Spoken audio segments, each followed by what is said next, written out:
il-Qudies tal-Griżma f'Ħamis ix-Xirka.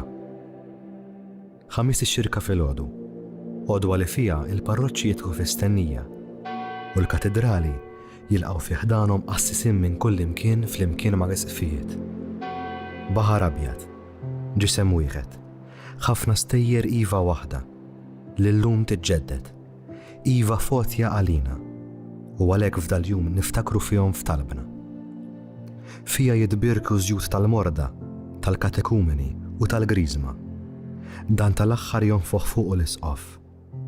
Nifsi jfakkarna fil-ħalli li jonfoħ il-ħajja fil-bniedem u fi Kristu li nefaħ fuq id-dixxibri mal-kliem ħudu l-Ispirtu Santu.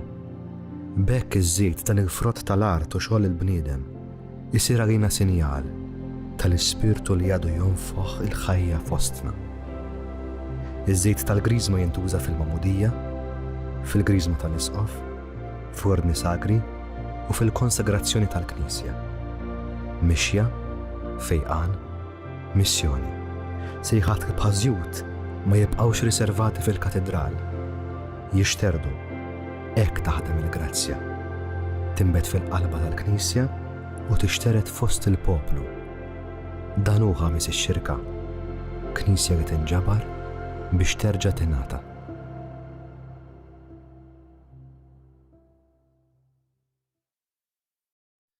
L-għodwa tajba. Illum 2 ta' April il-Knisja Kattolika tiċċelebra ħamis ix-Xirka u tagħti bidu għat-tridu tal-Għid 3 ijiem li matulhom infakru l-passjoni u l-mewt ta' Sidna Ġesu Kristu sa ma niċċelebraw il-qawmin tiegħu mill-mewt fl-Għid il-Kbir.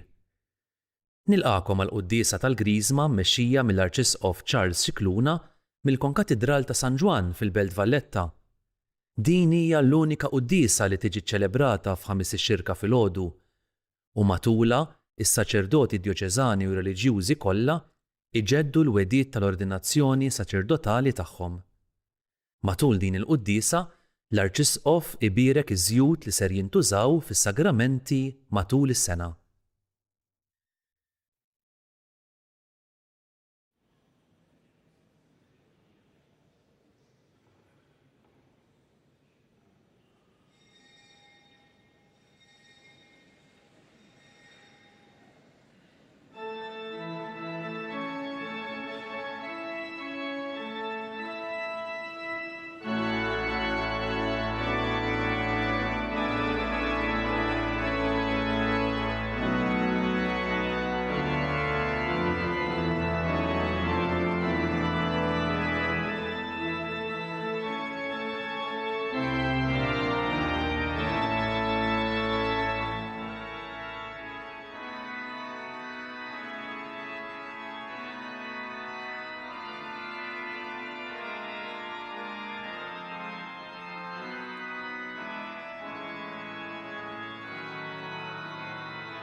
Fl-isem tal-Missier u tal-Iben u tal-Ispiritu Santu.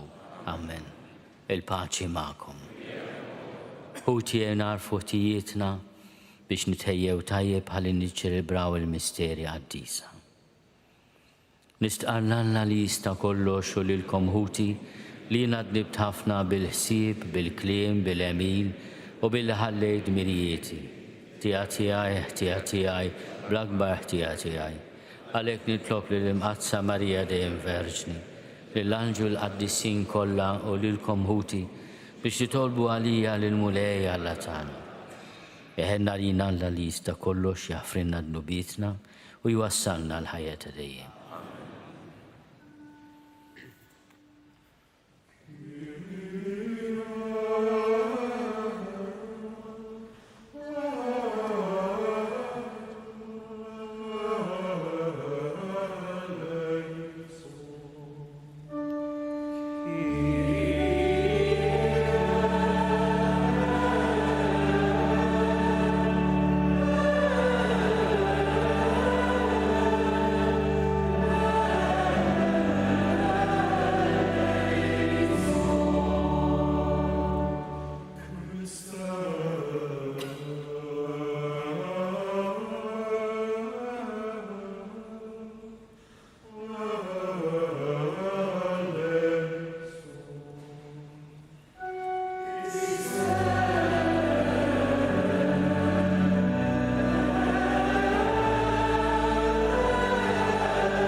Gloria in excelsis Deo. Et in terra pax hominibus bone voluntatis. Laudamus Te. Benedicimus Te. Adoramus Te. Glorificamus Te. Gratias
nitolbu. U Alla inti konsagrajt lill-ibnek il-waħdini bl-Ispirtu Santu u għamiltu il-Messija u l-mulej. Fini natijak għamel li aħna li għanna sem mill-konsagrazzjoni tiegħu inkunu xhieda tal-fidwa qudiem id-dinja. Bibnek Ġesu Kristu Sidna li hu Alla u li miegħek jgħixu jsaltan fl-imkien mal-Ispirtu Santu għal dejjem ta' dejjem.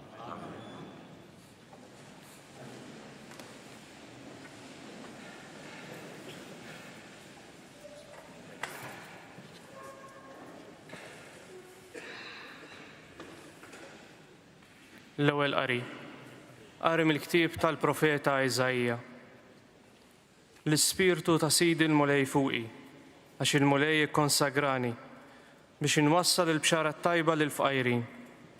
Bagħatni ndew il-qalb miksura biex inħabbar il-ħelsien lill-imjasrin u lil-ħabsin il-ftuħ tal-ħabs biex inniedi s-sena tal-grazzja tal-mulej u jum il-vendetta ta' Alla tagħna biex infarraġ lill-imniktin, biex inferraħ lil dawk li jibku f'Sion.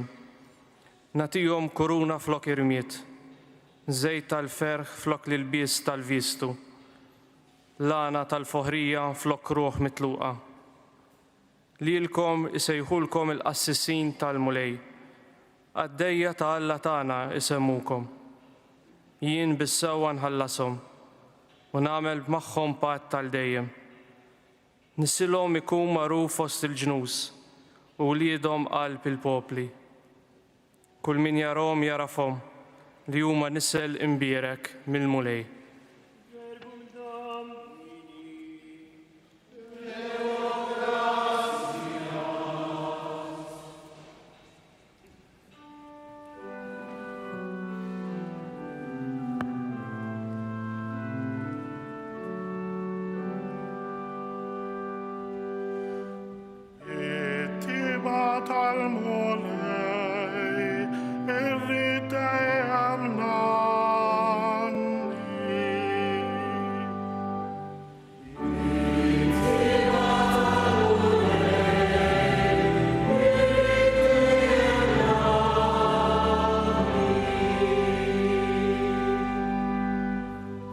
Sibt l-David għaddejt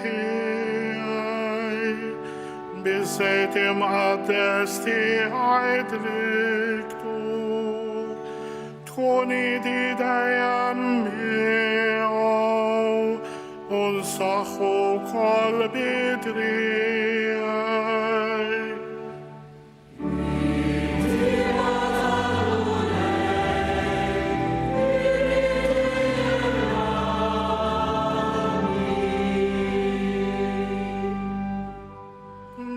Kunu l-fedelta u tiba tiegħi bismit is-saħħa il-qawwa tiegħu u jsejjaħ li int missieri u Alla tiegħi, fortizza u salvazzjoni tiegħi.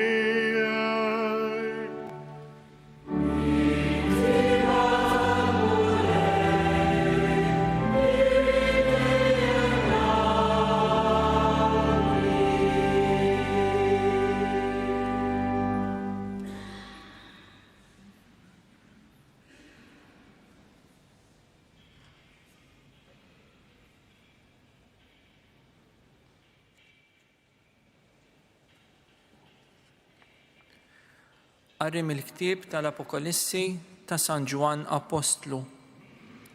Grazzja lilkom u slim minn Ġesu Kristu, ix-xut fidil, il-kbir fost il-mejtin, il-prinċep ta' slaten tad-dinja, lil dak li ħabna u li ħalna minn dnubietna bis-saħħa ta' demmu u għamilna saltna, assissin għal Alla tiegħu u missieru, lilu glorja u seta' għal dejjem ta' dejjem, amen.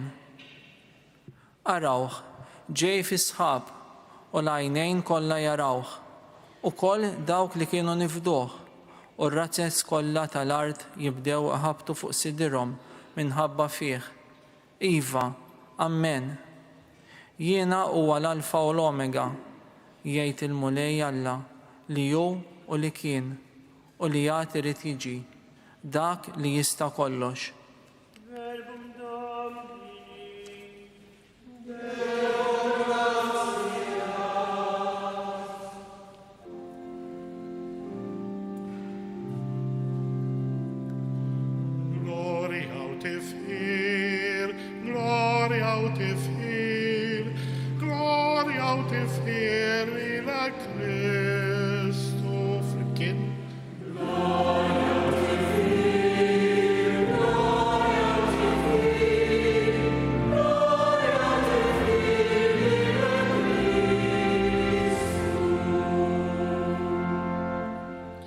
L-Ispirtu tal-Mulej fuqi, batni nwassal il-bxara tajba lil-fajrin.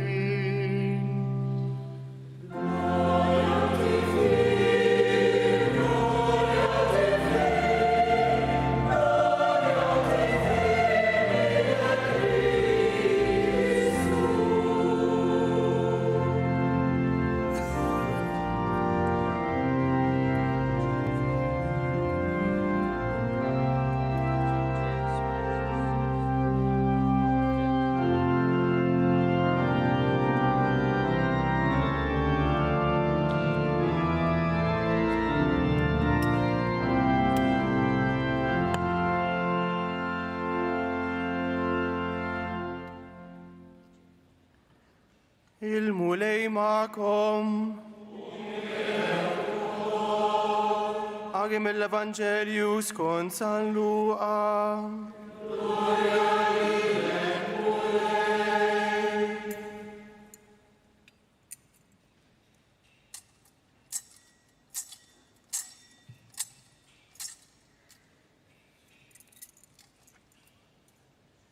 F'dak iż-żmien Ġesu ġie f'Nażaret, fejn kien trabba. Daħal fis-sinagoga tagħhom kif kien imdorri jagħmel nhar ta' Sibt u qam biex jaqra. Taħ f'idejh l-ktieb ta' Iżajija il-profeta, fetħu u sab fejn kien hemm miktub dan li ġej. L-Ispirtu tal-Mulej fuqi, għax hu ikkonsagrani, batni nħabbar il-ħelsien illi mjasrin, nwassal il-bxara tajba lil-fqajrin u d-dawl mill-ġdid lill-omja. Irrott il-ħelsien lil-maħqurin u nxandar is-sena tal-grazzja tal-Mulej. Mbagħad raġa' għalaq il-ktieb, taħlura lil-qaddej u qatt bil-qiegħda. Għajnejn kulħadd fis-sinagoga kienu msamra fuqu u beda jgħidilhom: din il-kidba seħħet illum, intom u tissimgħu.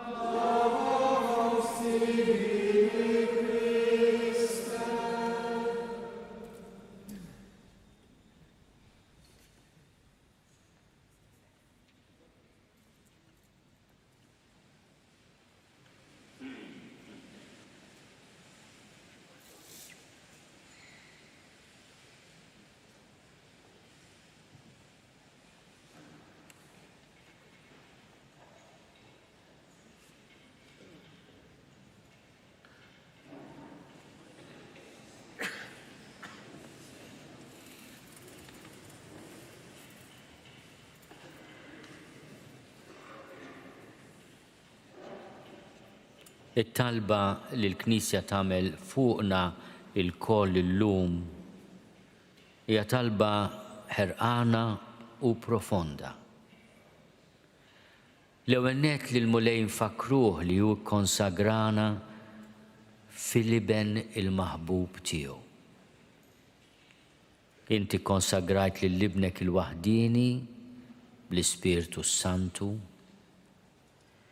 Fil-ħina tiegħek għamel li aħna li għandna sehem mill-konsagrazzjoni tiegħu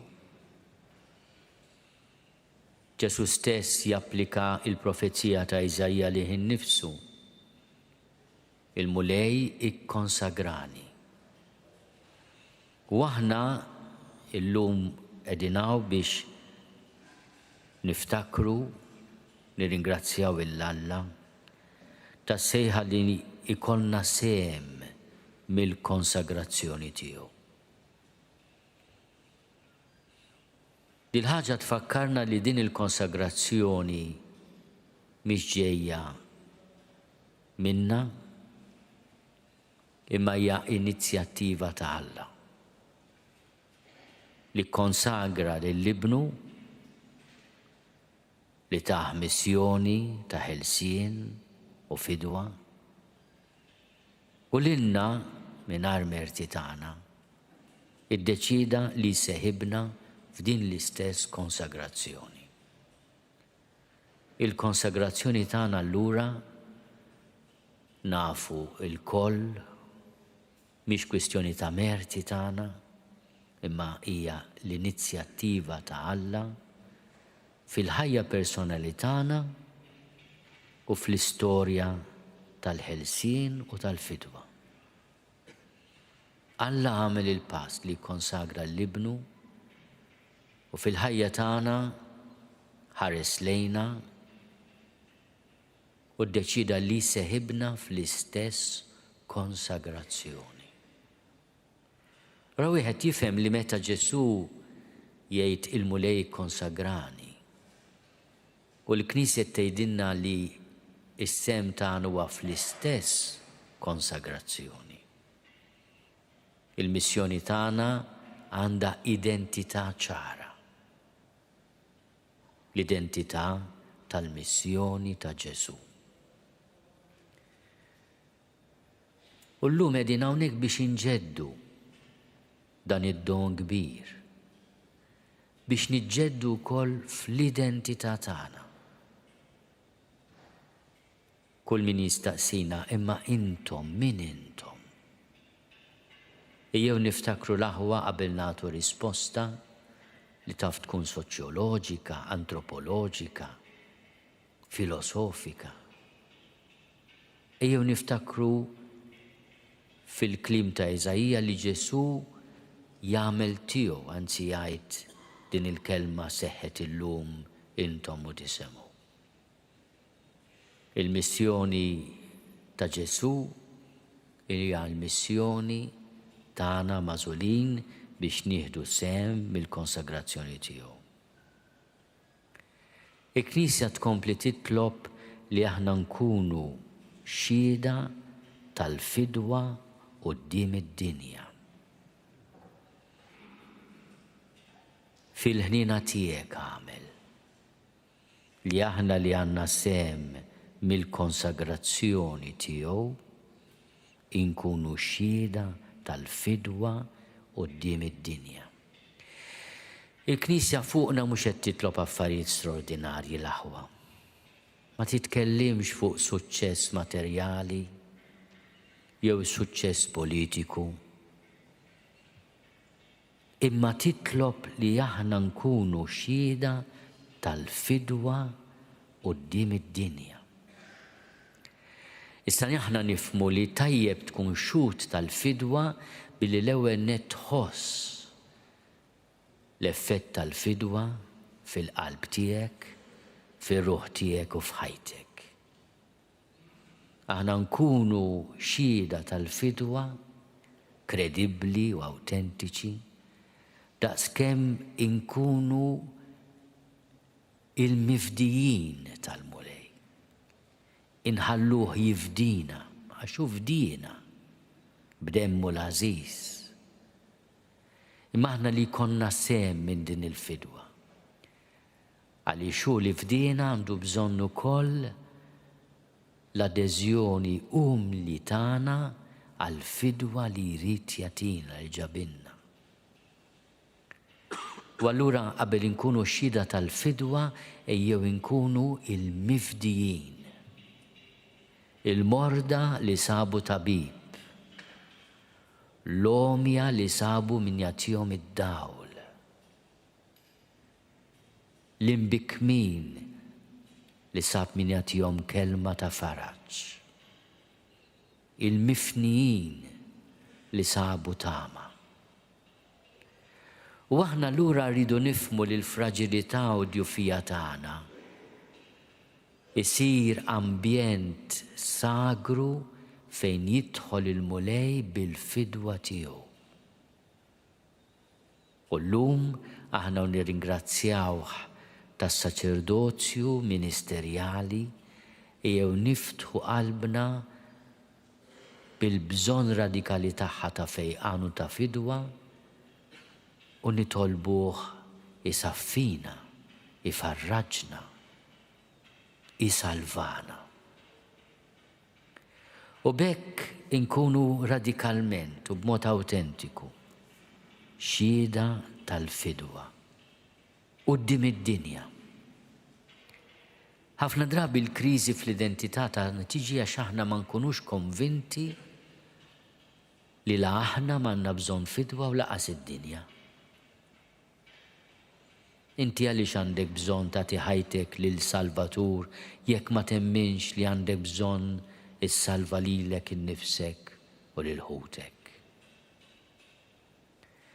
U l-għajta ta' tentazzjoni l-Ġesu salva lil oħrajn isalva lilu nnifsu. Dik il-kelma tremenda li jfajrulu u minslub fuq is-salib. Salva l-ħaddieħor isalva lilu nnifsu. Tkun ukoll karba li taf toħroġ minn fomna meta aħna ngħaddu mid-dlam tal-fidi u jkollna wkoll id-dubju imma jien x'qed nagħmel ħajti. It-Taljani jgħidu kimelo f'affare, imma eżattament. Dan il-kedet kollha għal xiex. U hemmhekk tajjeb niftakru f'din it-talba sabiħa li l-Knisja qiegħda tagħmel illum fuq kull wieħed minna. Waqt li tfakkar il-mulej fil-ħniena tiegħu. Il-ħniena tiegħu li tinfirex f'kull żmien. Parti essenzjali mill-identità tagħna hija li aħna nkunu strumenti ta' din il-ħniena ta' Alla li tinfirex f'kull żmien fuq dawk li jibżgħu minnu. Aħna maħniex strumenti ta' kundanna jew ta' ġudizzju, imma aħna niffaċilitaw li l-ħniena ta' Alla tasal fil-qlub tad-dinja, tal-bnedmin. Aħna rridu nkunu xhieda tal-fidwa quddiem id-dinja.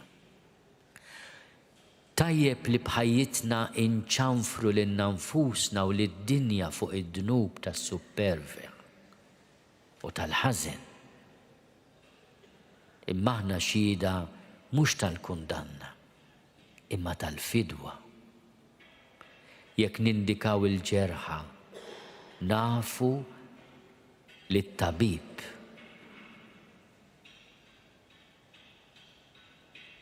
jekk aħna nindikaw il-marda, nafu wkoll fejn qiegħed il-fejqan f'ħajjitna u għad-dinja. Din l-identità tagħna li aħna nitolbu li ikun hemm qlub ġenerużi oħra jissieħbu magħha. Għaliex ix-xhieda tal-fidwa li jagħti s-saċerdot tgħaddi wkoll mid-don tal-maħfra tad-nubiet u tal-Ewkaristija. U aħna nitolbu llum mod speċjali f'din il-qudiesa lill-mulej jieħu ħsieb il-Knisja tiegħu. U fl-erba' irkejjen tad-dinja madwar id-dinja kollha jagħti id-don tas-saċerdozju ministerjali li fismu jaħfer id-nubiet, fismu jagħti lill-Knisja id-don tal-Ewkaristija. Fl-intenzjoni tat-talb, skont l-intenzjoni tal-Papa, għal dan ix-xahar il-Papa Ljun 14 talabna nitolbu għal ħutna saċerdoti li jinsabu biex nuża l-kelma tiegħu fi kriżi. Il-kriżi mhux bil-fors għandha eżutu negattiv. Il-kriżi hija mument fejn wieħed jieqaf u jagħmel għażla. Ejjew nitolbu għal kull wieħed minna, għal sħabna, biex meta l-mulej jiffaċċana b'dawn l-għażliet nażlu tajjeb, skont ir-rida tiegħu, u nkunu dejjem ta' sapport għal xulxin.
U li eżis, ta' kull sena bħallum issir it-tifkira ta' dak il-jum meta l-Mulej Ġesu ta' sem mis-saċerdozju tiegħu lill-Apostli u lilna. Aħna niċċelebraw din it-tifkira, tridu intom iġġeddu quddiem l-isqof tagħkom u quddiem il-poplu qaddis ta' Alla il-wedijiet li darba għamiltu. Tridu intom tintrabtu aktar mal-Mulej Ġesu billi tiġħdu lilkom infuskom u twettqu dawk il-wedijiet li intom imqanqlin mill-imħabba ta' Kristu għamiltu b'fera kbir meta aċċettajtu l-uffiċċji qaddisa tagħkom fil-Knisja tiegħu dakinhar tal-ordinazzjoni saċerdotali tagħkom. Tridu intom tkunu amministraturi fidili tal-misteri ta' Alla fl-Ewkaristija mqazza u li bil-fedeltà kollha fid-dawl ta' Kristu, ir-ras u r-raj. Taqdu dmir qaddis li talmu imqanqlin mhux mir-reba għall-ġid, iżda biss mill-ħeġġa għall-irwieħ. U intom muliedi l-eżiż jitolbu għall-presbiteri tagħkom biex il-Mulej jixerret fuqhom bil-kotra il-ġid tiegħu ħalli huma bħala ministri fidili ta' Kristu, il-qassis il-kbir tagħna, iwasslukom għandu li hu l-għajn tas-salvazzjoni. Kristu ismana, Kristu ilqa' it-talb tagħna. U jitolbu għalija wkoll biex inkun fidil fil-qadi ta' dmir apostoliku għafdat lili fiċ-ċokon tiegħi. U nsir fostkom ġbija ħajja u dejjem iżjed perfetta ta' Kristu li hu l-qassis, ir-raj tajjeb, li mallem u l-qaddej ta' kulħadd. Kristu ismana, Kristu il-qattal tagħna. Il-mulejjer ħarisna l-koll fl-imħabba tiegħu u jalla jwassalna l-koll kemm aħna rajja u merħla fil-ħajja ta' dejjem.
This is the offering of the oil of the sick.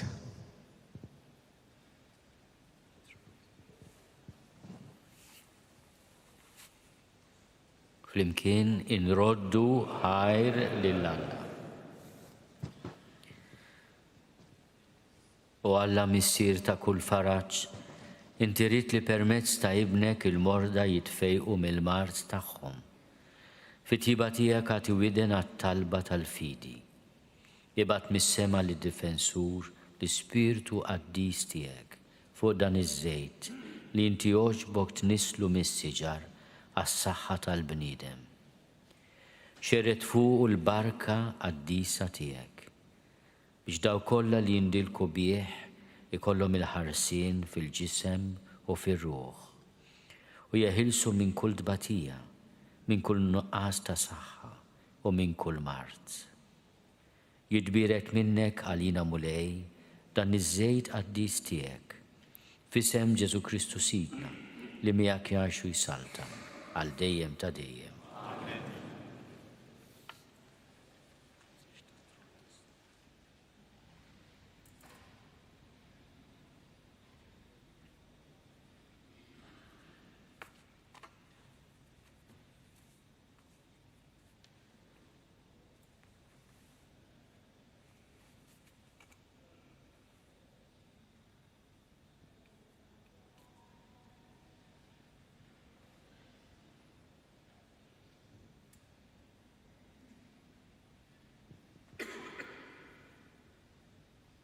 din l-offerta taż-żejt għad-dilka tal-katekumeni.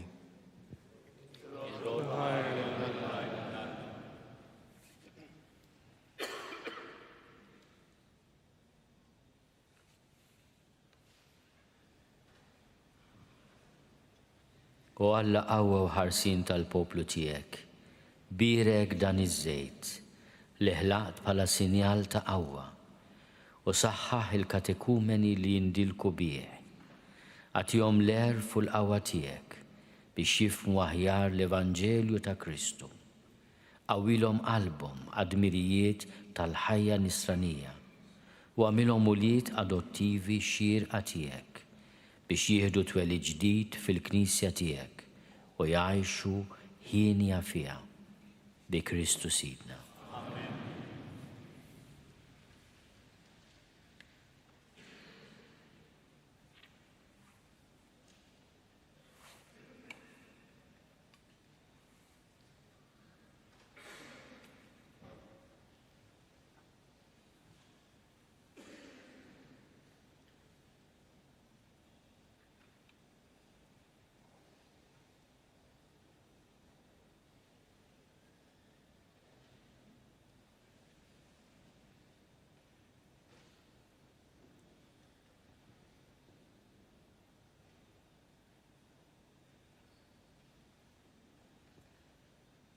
Missier din l-offerta taż-żejt tal-griżma mqazza.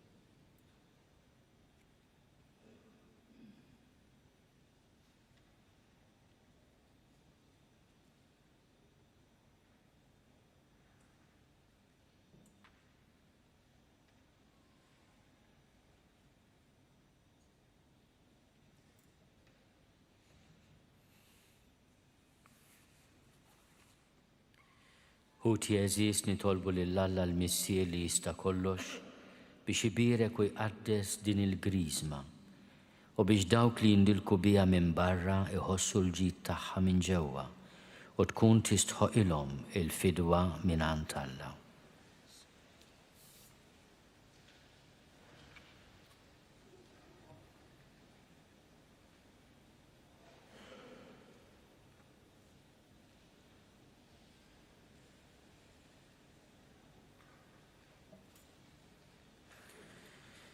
U Alla li għamiltilna s-sagramenti u tajtna l-ħajja, aħrodulek ħajra tjieba tiegħek li ma bħala.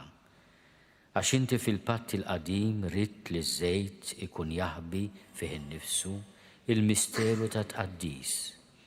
U fil-milja ta' żminijiet oġbok turina mod tal-għaġeb it-tifsira sħiħa tiegħu f'ibnek il-Għażiż Ġesu Kristu Sidna.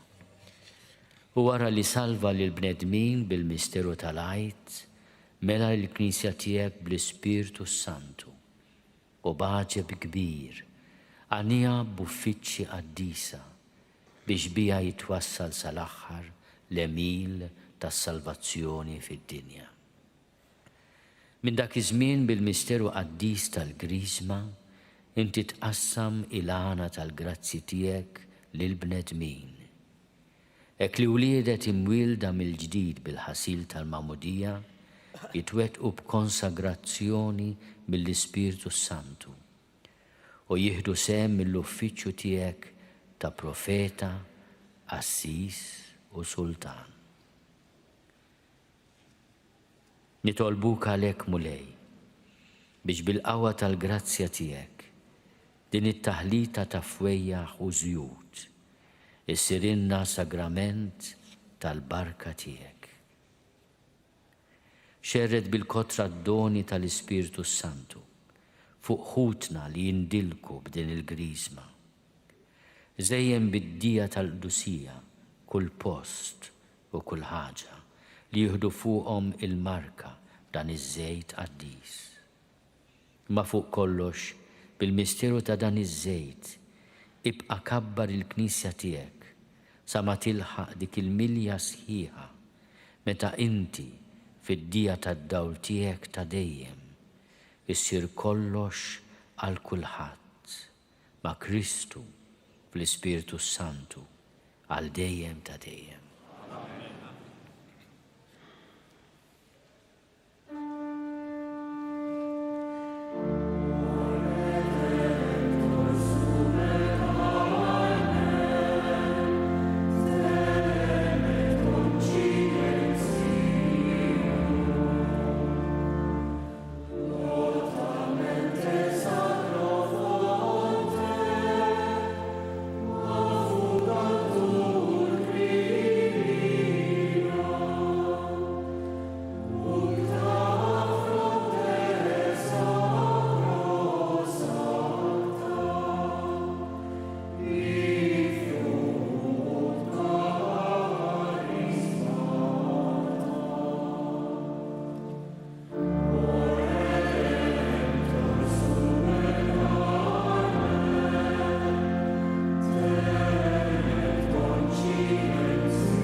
L-aħweżi saħna u nroddu ħajl l-Alla l-grazzi li għatina biż-żejt li għadna kemm berikna u konsagrajna. U nifirħu kol bid-don tas-saċerdozju ministerjali li oġbu jagħti lill-Knisja ejjew b'fiduċja ta' wlied inresqu qudiemu t-talb tagħna biex il-poplu ta' Alla isib kull għajnuna meħtieġa fit-triq tal-perfezzjoni fuq din l-art. Għal-Knisja kollha imxerda mad-dinja biex tkun sinjal ta' mħabba u ta' tama għall-bnedmin kollha l-iktar fost dawk li batu fir-ruħ u fil-ġisem. Dominum deprecamus.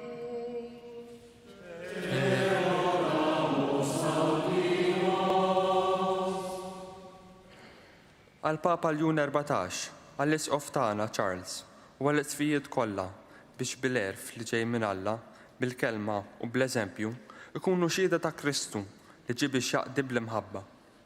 Dominum deprecamus.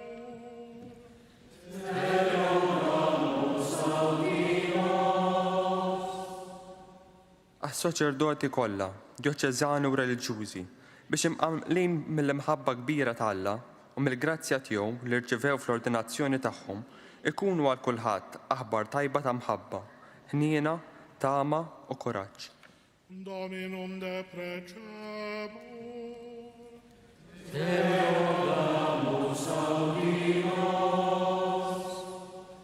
Għal-mexxejja tal-ġnus kollha tad-dinja biex iħallu l-Ispirtu ta' Alla jdawwalhom fit-tmexxija tal-popli afdati fir-responsabilità tagħhom. Dominum deprecamus.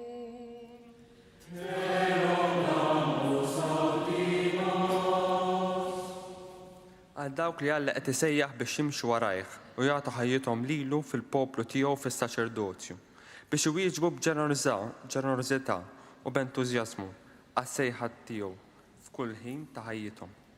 Dominum deprecamur.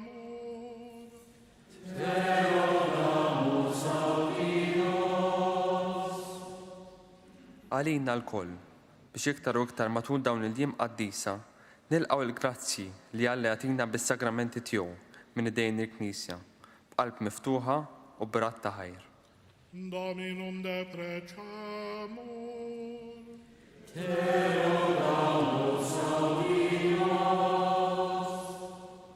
U Alla għajn tal-ena u tal-qdusija tagħna ilqa' dawn it-talbiet li qed nagħmlulek. Bibnek Ġesu il-qassis il-kbir tal-patt il-ġdid, midluk minnek bl-Ispiritu Santu u li miegħek jgħixu jsaltan għal dejjem ta' dejjem.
Nitolbu ħuti biex is-sagrifiċċju tiegħi u tagħkom ikun joġob lill-Alla l-Missier li jista' kollox.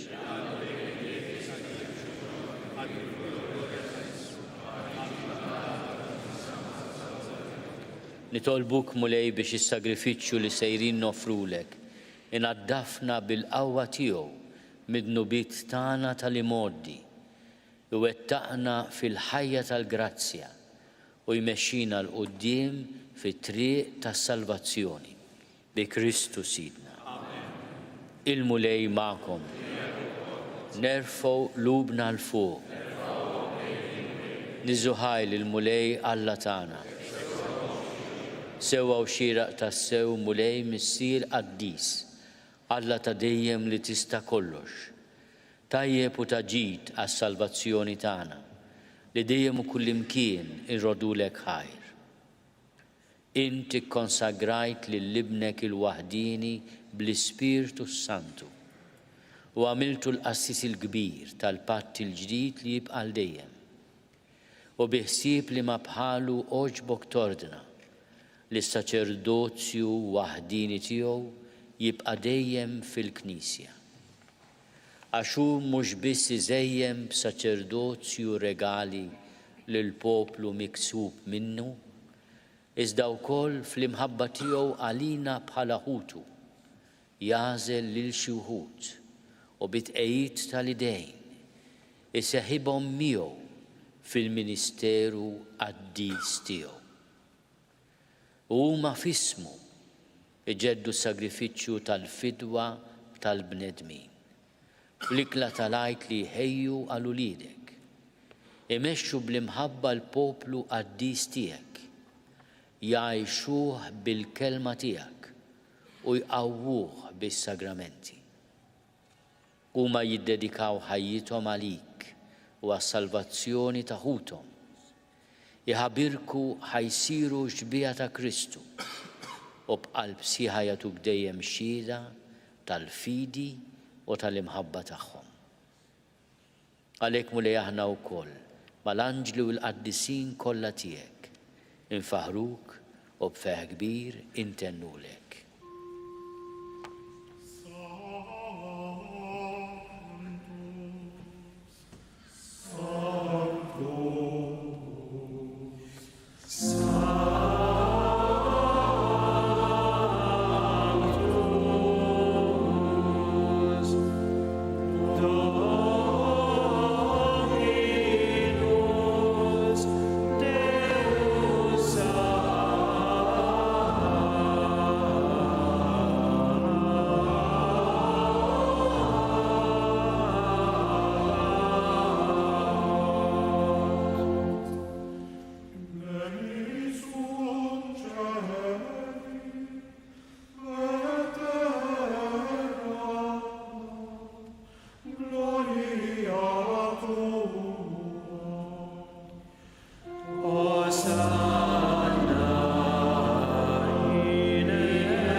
Qaddis tas-sew int mulej, inti lajn ta' kull dusija. Għaddes għalhekk nitolbuk dawn l-offerti bil-barka tal-Ispirtu tiegħek biex isiru għalina il-ġisem u d-demm ta' Sidna Ġesu Kristu li meta kien se jingħata biex minn raj ħibati ħal ħobs ratti l-ħajr qasam tal id-dixxipli tiegħu u qal ħudu u kulu il-koll minn dan, għax dan huwa ġismi li jingħata għalikom.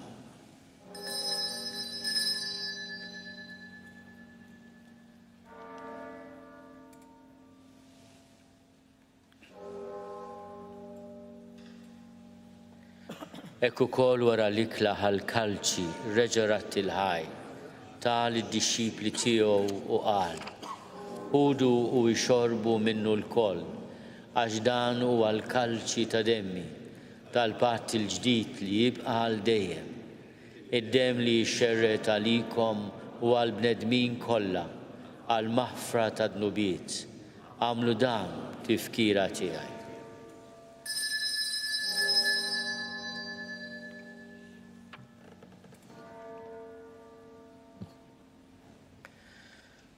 Dan hu l-misteru tal-fidi.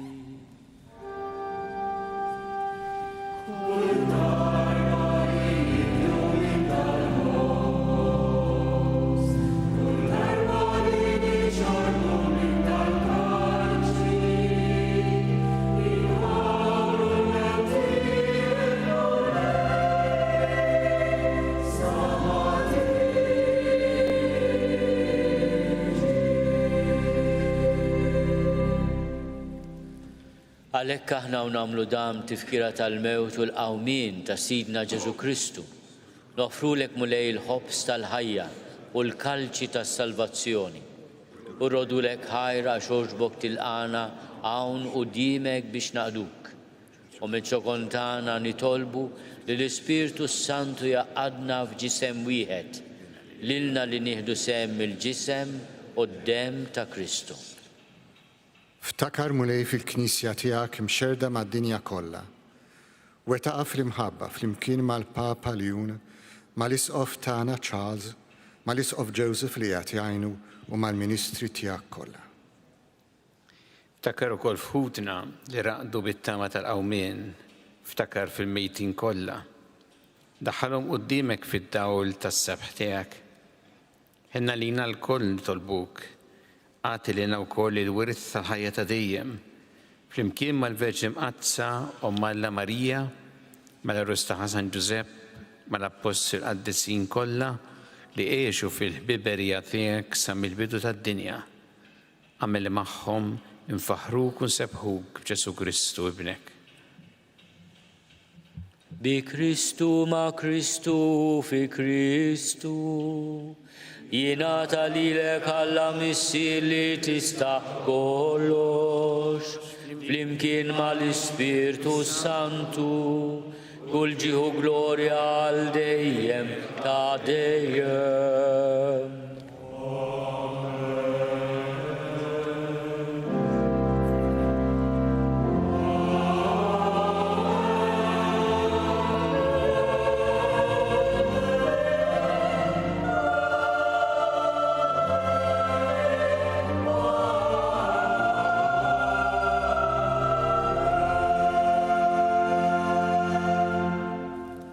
Ejjew nitolbu kif għallimna u ridna nagħmlu liben ta' Alla għas-salvazzjoni tagħna.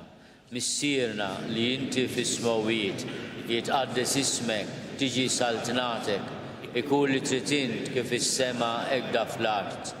Ħobbsna ta' kuljum għatina llum, aħfrilna dnubietna bħalma naħfru l-minu ħati għalina. La ddaħħalniex fit-tiġrib, iżda eħlisna mid-deni. Eħlisna nitolbuk mulej minn kull deni. Għatina fit-tjieba ħina tiegħek il-paċi fi żmienna, biex inkunu ħielsa dejjem mid-dnub u mħarsa minn kull inkwiet. Aħna nistennew u nittamaw ilejna u l-miġja tas-Salvatur tagħna Ġesu Kristu. Mulej Ġesu Kristu li għadt lill-Apostli tiegħek, inħallilkom is-sliem, nagħtikom is-sliem tiegħi. La tħares lejn dnubietna, iżda ħares lejn il-fidi tal-Knisja tiegħek. Għati jaslimu l-għaqda li jien trid fiha, int li tgħixu s-saltan għal dejjem ta' dejjem.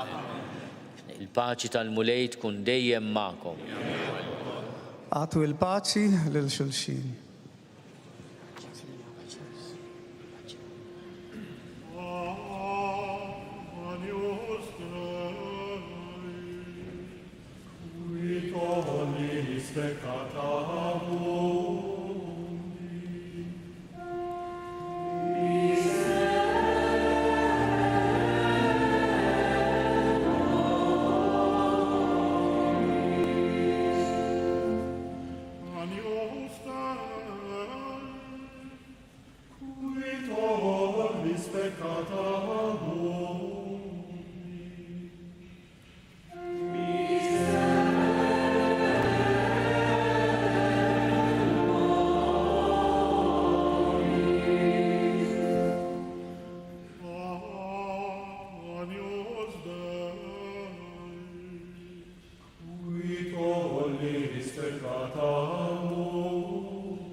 Dan hu l-ħaruf ta' Alla, dan hu li neħi d-nubiet tad-dinja, ħen dawk li huma mistiedna l-ikla tal-ħaruf.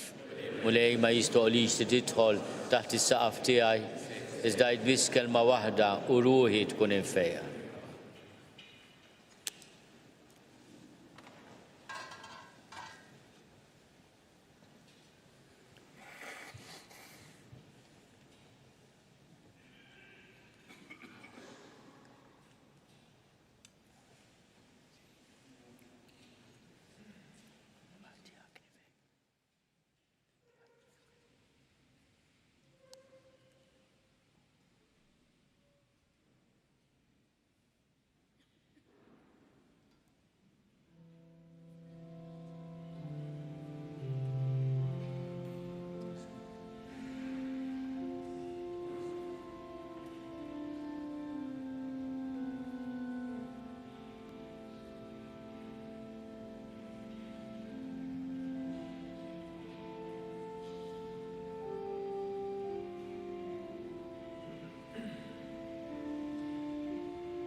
nitolbu.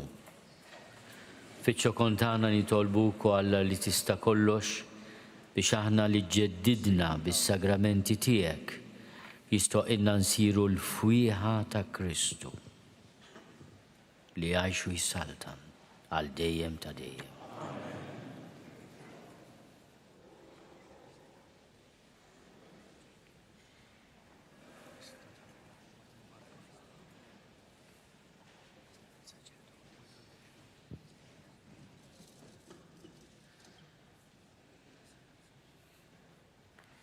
L-ħweżis għadna kif berikna ż-żejt tal-grisma tal-katekumeni u tal-morda biex jidher iżjed il-misteru tal-Knisja bħala sagrament ta' Kristu li jqaddes il-ħajja ta' ħutu.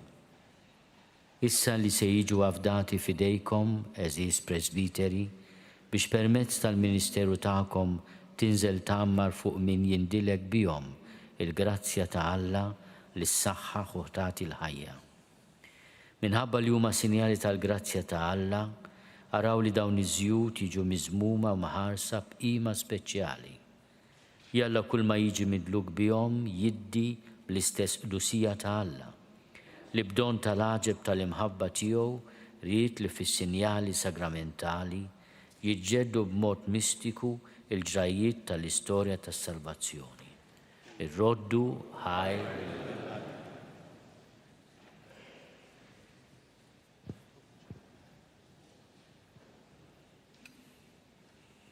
diversi minna l-lum u dis-sena jiċċelebraw anniversarju partikolari fis-saċerdozju tagħhom nawgura lil kulħadd, kull barka u kull ġid. Wara kollox kull sena hija sena ta' anniversarju. Tajjeb li fl-anniversarju tal-ordinazzjoni tagħna anke personalment inġeddu l-wedijiet tas-saċerdozju li għamilna llum ukoll flimkien.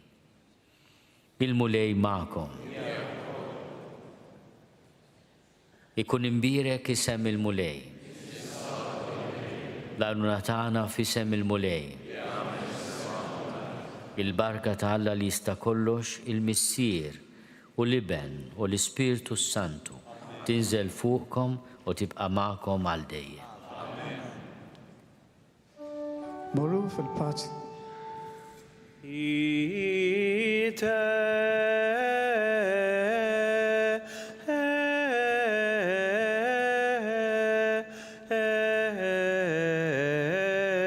Missa est.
naslu fit-tmiem il-qudiesa ta' dalodu mill-konkatedral ta' San Ġwan fil-Belt Valletta.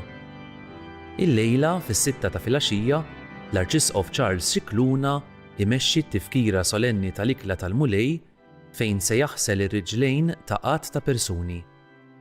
Fit-tmiem il-qudiesa jkun hemm ħin qasir ta' adorazzjoni quddiem l-artal ta' repożizzjoni. Nitolbu. Saħħaħ il-għaqda tal-poplu Talla bejniethom u miegħek, O Mulej. Ejna nifmu l-kobor ta' mħabbtek. Għatina l-erf u s-saħħa sabiex fuq l-eżempju tiegħek naqdu lil xulxin fl-imħabba. Amen. Inħeġġukom ukoll sabiex f'dawn il-jiem qaddisa tattendu u tipparteċipaw fiċ-ċelebrazzjonijiet ta' tridu tal-Eid fil-parroċċi. Żur il-website randan.knisja.mt għal riflessjonijiet, talb u riżorsi għal dan iż-żmien, kif ukoll biex tkun tista' tieħu sehem fiċ-ċelebrazzjonijiet tal-parroċċi madwar Malta. Nawguralkom il-kumplament tal-jum it-tajjeb.